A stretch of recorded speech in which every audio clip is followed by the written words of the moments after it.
What is up, everybody? It's Weevil here, first YouTube video. I was originally going to do this video on my stream, so I'm a Twitch streamer, have been for about a month or so. And I did talk about the patch notes on the stream this morning. However, I decided to do a standalone video just to be in a little bit of quiet and to get my thoughts kind of more collected. So we're all pretty happy that the patch has finally arrived. These notes seem to be a little out of date, but they do reflect the changes that they made while the PTR was still active. So we're just going to take a look at them and see, like based on what I played today in the PTR, I obviously noticed that some of the changes that were originally placed on there had remained the same. So hopefully most of them will be the same, because I thought most of them were quite good, as well as the promises they made to us about, the Imperial Enforcers, for example, and the Clan Tier Chuck Veteran, and so on. So let's get into it. So first of all, Commander's Horn, instead of boost 5 adjacent units by 5, it now boosts them by 4. Or no, by 4, and now boosts them by 3. The thing is, my issue was that like John Tallis was a great 26 point gold because it was able to pull out Commander's Horn. Commander's Horn takes a while to set up, which makes it a hard silver to cap. So capping it at 20 was a high risk, high reward sort of maneuver. Even doing it on 4 units was still pretty good tempo in 16 points. But now to cap it at 15 points as a silver isn't that great, in my opinion. Honestly, for me, I've taken the card out of almost every Northern Realms deck that I have. So that kind of says something. I'm not sure what the other streamers are doing, but that is what I've decided to do. Because I can get more than 15 points of value from something quite easily without having to set up 5 units on a row. Bone Talisman, now its updated ability is resurrect a bronze beast or cultist unit, or heal an ally and strengthen it by 3. I'm not sure about like what units are cultists and what aren't, but I presume they did this for a reason, so I'm just going to kind of trust them on it. Galate's power change from 9 to 8, that's perfectly fine, and it banishes the card that it resurrects. That's just to stop the whole Ithne double Commander's Horn or whatever card they happen to use kind of spam, right? Whether it's a Runestone or Commander's Horn or whatever. Because the fact is that it was eminently and fairly blatantly abusable, particularly when there was 2 Ithne players against each other. It got a little bit ridiculous at one particular stage. Yorveth Med, I'm not very happy about this because the card honestly has been nerfed to bits. It went from being like a ridiculously overpowered card, a really good, perhaps one of the best late game finishers in round 3, to being horribly underwhelming and underpowered, and extremely situational on top of that. Setting up units on a row, like all you need to do is basically make sure you don't set up too many high units on a single row, which you wouldn't do anyway because, you're playing around Geralt Igni. And also stagger out your rows like a little better than you were before. It doesn't make a huge difference, and people aren't exactly going to be playing around Yorveth Med anyway now, because the card probably won't be running that many decks. The only thing I can think of is that because spies are 13 points, by putting a spy on your opponent's board, you're essentially, setting up for a Yorveth Med. But the thing is, like, you're giving your opponent 13 points to begin with, It's like the classic argument with Geralt Igni. If you win the spy war and your opponent ends up with 2 spies on their board, how much is the Geralt Igni worth? Well, you say, oh, 31 points. No, it's worth 5, except you're getting rid of the 2 spies that you originally put there. In my opinion, it's still worth 5 points. But anyway, that's beside the point. So, Slizzard, and this applies to Slave Driver and to Agitator. All their powers were nerfed by 1, and in my opinion that's a really good thing. Any card that pulls a copy of another card, particularly in the case of Slave Driver is the worst offender because you get to see what's in your opponent's deck. It doesn't need to be as powerful as it is. And with the point system in Gwent as rigid as it is right now, I fully expect that eventually they'll be adding on zeros to their points and putting in 50s and things like that. But until that happens, bringing those cards that spawn other cards as low as possible is the best possible solution they can have. Monster Nest, quite disappointed about this because essentially, although they did revert the change from it used to be boost by nothing and now it's boost by 1, what you're essentially doing is you're getting a bronze that is 1 point higher from a pool of 6 or 7 cards, and it's essentially a silver masquerading as a bronze. And I've never thought of this card as particularly game breaking, but I definitely liked the fact that it felt like a silver because you were putting 3 points on top of whatever bronze you brought out, which basically put it into the silver category. For me, any card that doesn't have at least 14 points of value isn't really qualifiable as a silver unless it's got some really, really interesting effect like Swears or, you know, Joachim or like, you know, other examples like that. So Slave Driver we've gone over already. Summoning Circle, the Spy Wars have ended, boys. Finally, non-agent unit. Could not be happier about that. Shani power changed from 5 to 4. Honestly, to me, she doesn't feel like a gold anymore. You know, she feels like a glorified Sigurdrifa who happens to have a wider pool of cards that she can resurrect. But yeah, she used to be 5 power, 5 armor on what, like, they bring back something, give it 5 armor. That was the whole Stennis with 10 armor thing. Admittedly, that was like really, really good, right? But that was Shani for me. You know, that was the first Shani that I ever had. You know, like my first incarnation of Shani before like kind of the nerfs started coming in and stuff. Yeah, I'm just so disappointed now. Like, although it's only a 1 point nerf, it just feels like they're just nerfing her to death. Now it's 4 points 2 armor from 5 points 5 armor. Him power changed from 4 to 3. That's fine. I mean, it could be a design thing to do with like the different types of curse units that they're going to be bringing out. But in general, I'm not too bothered by this change. Dwarven Skirmisher, of course, we all know about him. Now he boosts instead of strengthens, which is a huge thing because, again, it makes him vulnerable to resets. Stamford's Tremors no longer brings out a Lesser Guardian. Again, that's just balancing the card. Like, if you wait long enough with Stamford's Tremors, you can still easily get 14 or 15 points of value, which is what a bronze, you know, should have if it's a good bronze. Why do you deserve to get like 6 points on top of that? I suppose. Agitator, which we've gone over already. Now, Mahakam Guard is an interesting one because this is like a pretty big change, right? So its power was changed from 9 to 4, and its old ability was boosted an ally by 3, and now it boosts by 7. So, you know, one of the funny interactions with this card is actually the ointment. So if you copy it with Slave Driver in Alchemy Nilfgaard, you're actually able to bring it back later. Although it doesn't really matter because you're more than likely going to be bringing back like Viper Witcher, and obviously Vigovara Novices and stuff like that. So it's not going to make a huge difference, but you know, it's just one of those funny little interactions. It also makes it vulnerable to reset cards like Mushrooms and Mandrake. So there's of course that to think about. Elven Scout, same sort of category as the Agitator, etc. Doppler, removed organic from the cards categories. Right, so this was, I believe it was pulled out with that lady, I don't remember her name, the 2 power unit.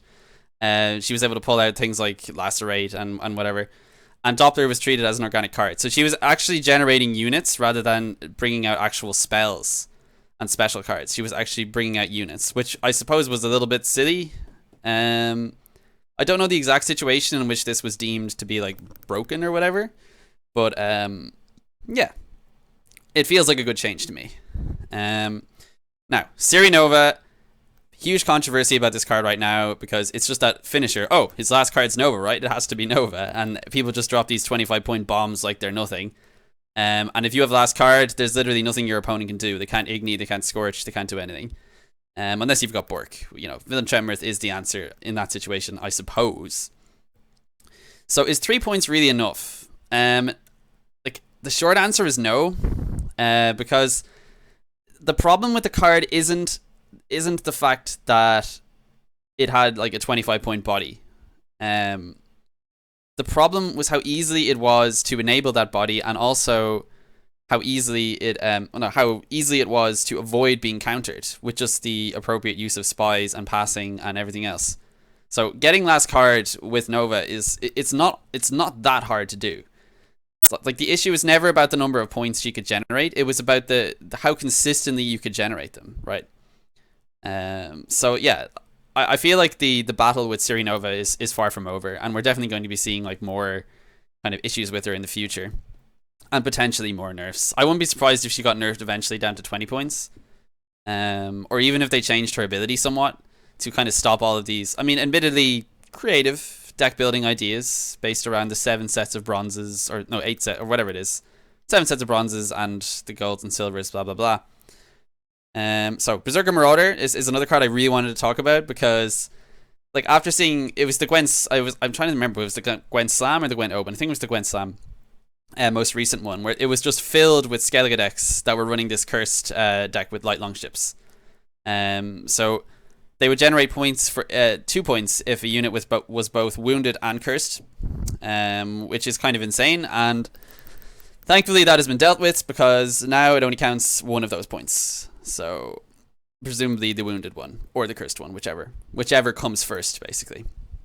That meant, like, at its peak, it meant you could easily pump out like 20-point bronzes, like no problem at all, lane 2 around, which made it virtually impossible to take a round if you try to play chicken with your opponent and force them to keep playing into it.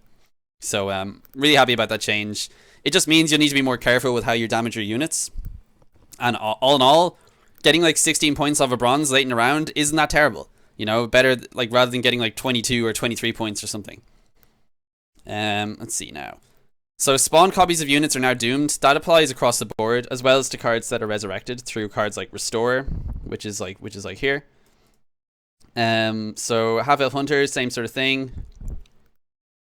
Let's see. Save inventory, yeah, spawn copies are doomed.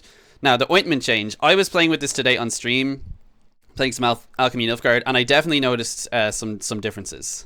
As did I on the PTR as well. That basically, if you have to keep 1 or 2 copies of ointment in your hand to play the percentages in your favor, so that you're pulling ale with the Vico Vara Novice instead of ointment. Because if you pull 2 ointments, you're essentially bricking your play. Unless your opponent happens to like have destroyed one of your 1 or 2 power units prior to that, or like a Viper Witcher or something, which is extremely unlikely in like turn 1 or 2 or 3 when you're trying to set up your ales and stuff. So if you want to ensure that you get 2 ales as your selection, you have to hold on to at least 1 of your ointments, which is a little bit awkward. You know, it's not too awkward, but it's a little bit awkward. It definitely makes the deck less consistent because I had 1 or 2 instances where if I had just pulled the ale, I would have like been in such a better position, but instead I ended up pulling 2 ointments and just getting a 2-point bronze. So yeah, it's good. Like, it's a good change, but obviously because like Alchemy Nilfgaard was so close to my heart, I felt it's like a little bit biased as well. It's like, damn you, CDPR making balance changes. So Church Oak Veteran went back from soldier to support.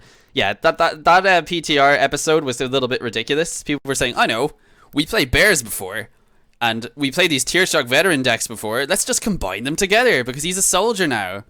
And yeah, it was a little bit crazy for a while. You could have said, I think the record that I saw was a 15-point Beastmaster spawning an 11-point bear.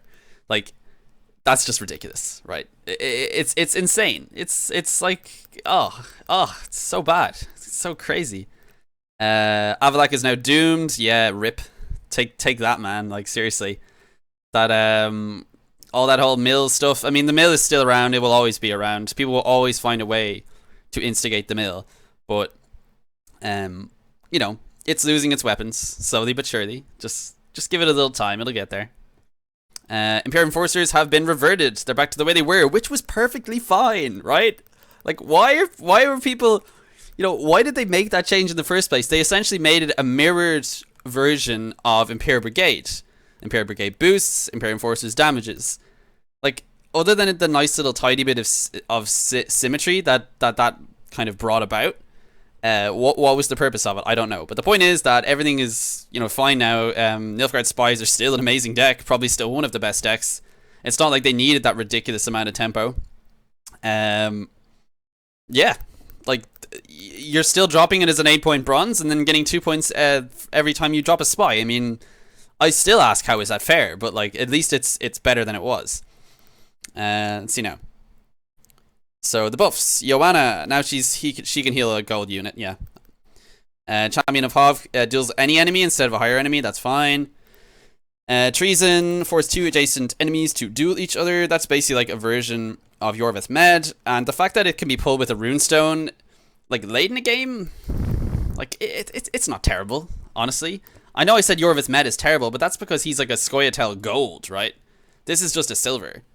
And the fact that Yorvith Med only has a 2-point body on him, like, kind of makes you question further why they made that change to him.